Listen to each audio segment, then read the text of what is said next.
Hello guys, and welcome to my guide on how to use the ability wheel. First of all, the ability wheel allows you to create 5 different lands, draw a card, or gain +1 Faeria each turn. You need to use it in order to end your turn. If you don't do it, you will gain +1 Faeria after the timer runs out. And I would say the priority for early game should be making lands, going for Faeria, drawing cards. Of course, these things heavily depend on the board state and on your hand choices that you have. And we are going to discuss all these different options now in detail. So first of all, we are going to start with your lands. Lands are your infrastructure for later in the game, and making the right choices early on will definitely have an impact for late game. For example, getting a right wind soldier spot at the well will mean you will be able to collect once, even twice, maybe even multiple times throughout the game. And it will also allow you to summon your creatures in better spots. The next thing with lands is you want to make as many colored lands as you need for requirements, and in best case you don't want to go for more. So let's say you play a yellow control deck with Windborn champions which have 5 desert requirements. Then it would be best if you only go for 5 deserts and don't need to build any new ones while still being able to summon your creatures in the right spots. Why is it so important to be efficient? Because every unnecessary land that you have to create in the future will cost you 1 card draw or 1 Faeria gain. So that's why it's very important that you make these right decisions early on, that you get the benefits of being able to use it for these other 2 options later. Usually you want at least 1 colored land at your own well, maybe 1 in the double collection spot or 1 at the other well if you go for a defensive strategy. And then of course an colored land for attacking your opponent. If you're a hybrid, always think of which color do you have more creatures of, and which creature are you more likely going to play in this spot. Let's say you play blue-red, then maybe you want a lake here because you know there are more blue creatures that you want to play on your wells. Another important thing is going for preemptive land creation spots.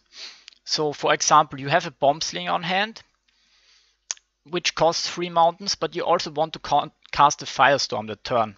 Your opponent is attacking from this left side, and you need to go for a 3rd mountain in order to cast your firestorm. Then you should set up the mountain somewhere here, so that you can later in the future play your bomb sling on these lands and don't have to make another mountain here, because you don't want to waste your ability wheel. Same goes for future Gyrodons that you want to summon here on the well to make use of your charge and flying ability to double collect, and so on. Many more creatures like Axe Grinders. You don't want to go for mountain and then another mountain here. Always think of which cards are in your deck that will benefit later from these lands. And finally, double prairies early on can help you develop colored lands in more useful spots.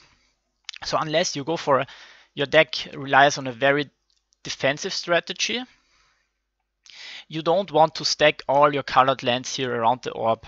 So especially if you have low land requirements like monocolored decks, or if you have land generation in forms of elementals and so on, then it's often helpful to go for double neutrals and get your colored land spots in more useful positions for later game. So next up we have Faeria. Faeria matters most when the game is close or if you are behind, because if you lose the board, your opponent will have a higher Faeria income by being able to collect with his creatures, which will snowball into an advantage that you cannot catch up with.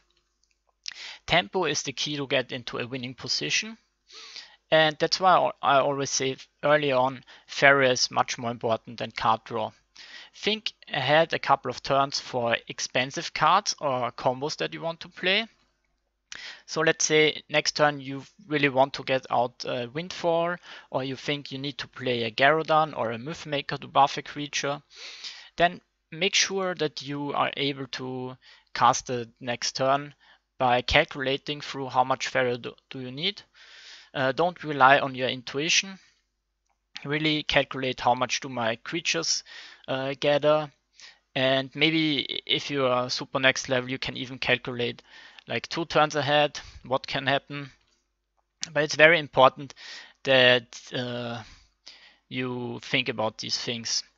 Sometimes when you get rushed, you can go even for super tempo plays like turn 3 Storm Spawn or turn 3 Gyarados if that is needed. Because if you go first, you gain 3 Faeria, then you gain 6 Faeria, and on turn 3 you gain 9. That means you have 2 colored lands and you can +1.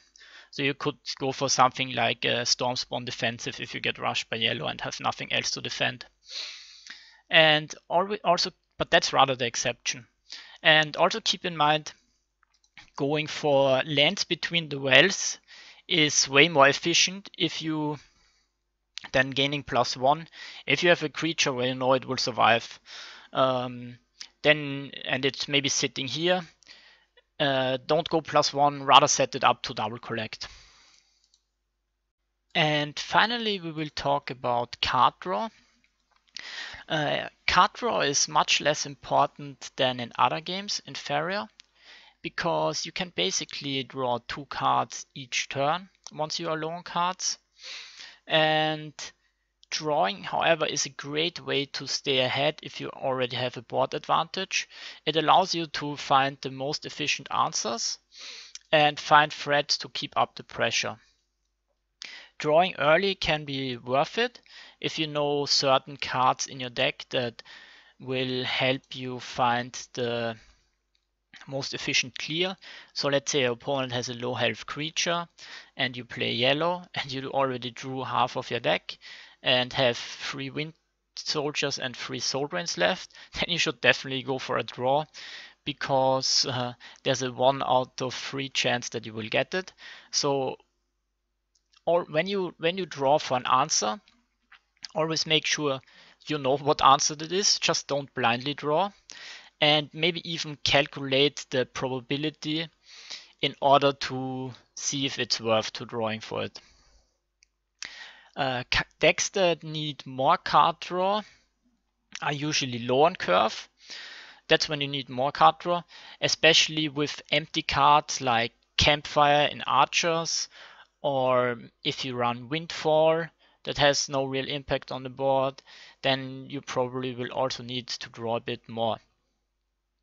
And also combo decks need more card draw because you need to find all your combo pieces. Combo decks usually don't work with like 2 or 3 cards on hand. Cards that require less draw are usually very high in deck weight, and each card is a bit more expensive, so you need more Faeria. An example would be maybe a bargainer list, or yeah, there's lots of other stuff as well, of course. Then also decks with inbuilt card draw or card generation. Card draw examples would be stuff with Earthcraft or Lore Thief, Wisdom, and so on.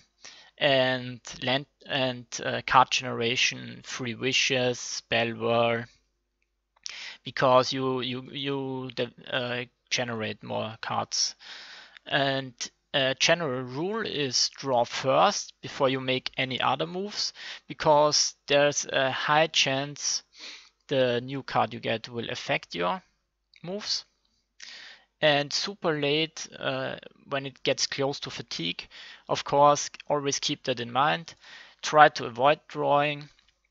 And if your opponent has no aggressive lands yet, then you can make sure you block him in with neutral lands. That's probably the best way to use your ability wheel in a very, very late game. So yeah, that's it with the guide. I hope it was helpful, and thanks for watching as always. Bye bye.